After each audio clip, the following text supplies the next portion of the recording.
Chapter 3 The Bird's Nest. Carol herself knew nothing of motherly tears and fatherly anxieties. She lived on peacefully in the room where she was born.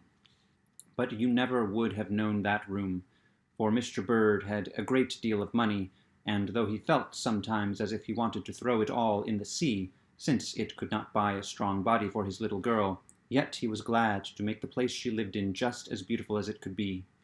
The room had been extended by the building of a large addition that hung out over the garden below, and was so filled with windows that it might have been a conservatory. The ones on the side were thus nearer the church of our Saviour than they used to be. Those in front looked out on the beautiful harbour, and those in the back commanded a view of nothing in particular but a narrow alley.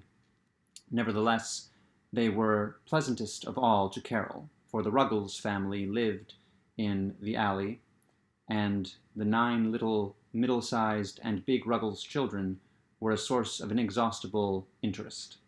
The shutters could all be opened, and Carol could take a real sun bath in this lovely glass house, or they could all be closed when the dear head ached or the dear eyes were tired. The carpet was of soft gray, with clusters of green bay and holly leaves. The furniture was of white wood, on which an artist had painted snow scenes and Christmas trees, and groups of merry children ringing bells and singing carols. Donald had made a pretty polished shelf, and screwed it on the outside of the front board, and the boys always kept this full of blooming plants, which they changed from time to time. The headboard, too, had a bracket on either side, where there were pots of maidenhair ferns.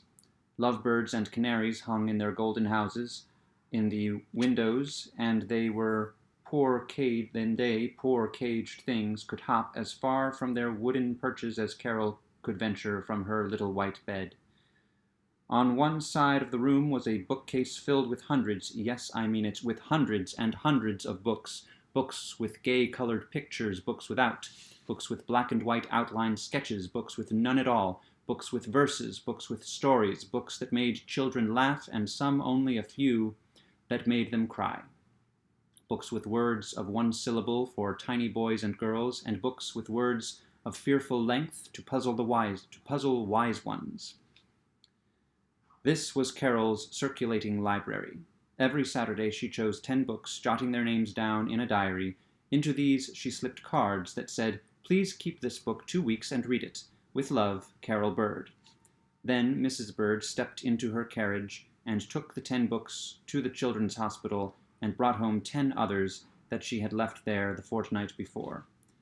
This was a source of great happiness, for some of the hospital children that were old enough to print or write, and were strong enough to do it, wrote Carol sweet little letters about the books, and she answered them, and they grew to be friends. It is very funny, but you do not always have to see people to love them. Just think about it, and tell me if it isn't so.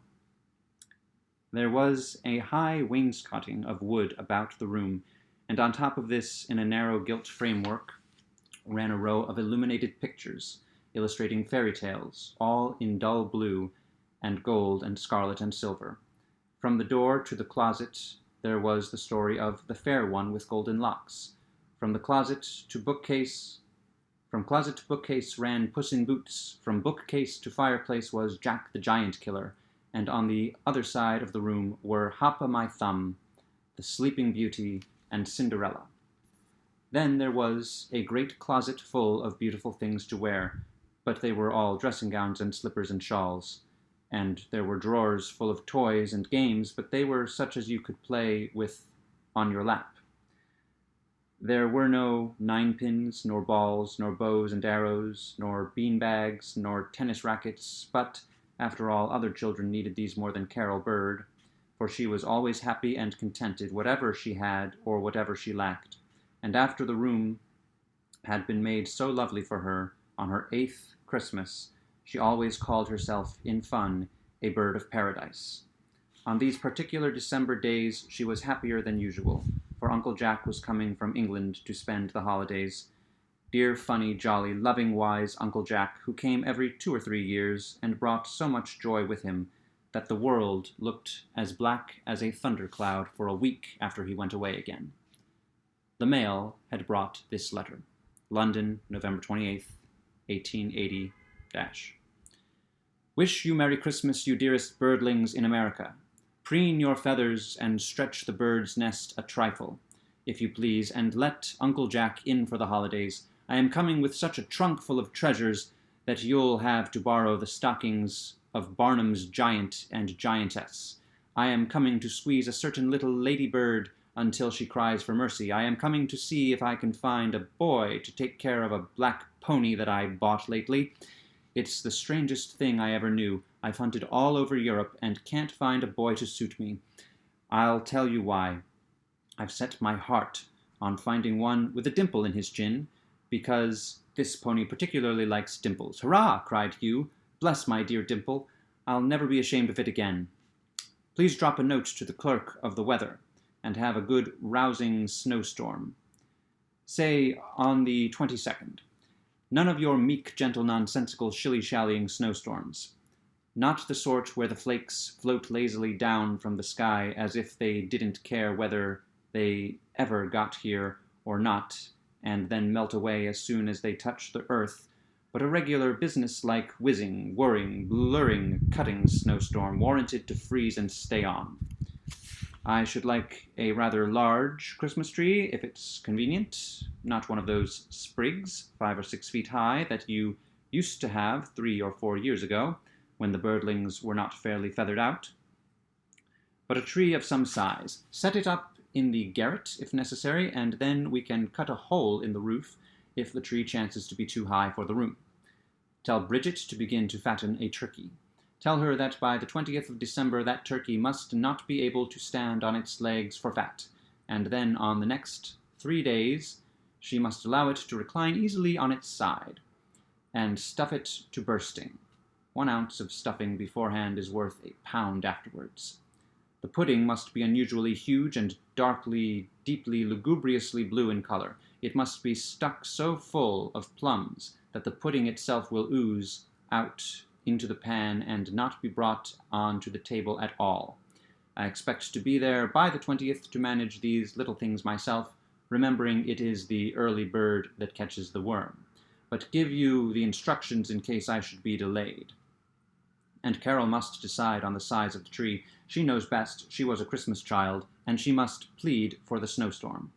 The clerk of the weather may pay some attention to her, and she must look up the boy with the dimple for me. She's likelier to find him than I am this minute. She must advise about the turkey, and Bridget must bring the pudding to her bedside, and let her drop every separate plum into it, and stir it once for luck, or I'll not eat a single slice. For Carol is the dearest part of Christmas to Uncle Jack, and he'll have none of it without her. She is better than all the turkeys and puddings and apples and spare ribs and wreaths and garlands and mistletoe and stockings and chimneys and sleigh bells in Christendom. She is the very sweetest Christmas carol that was ever written, said, sung, or chanted, and I am coming as fast as ships and railway trains can carry me to tell her so. Carol's joy knew no bounds.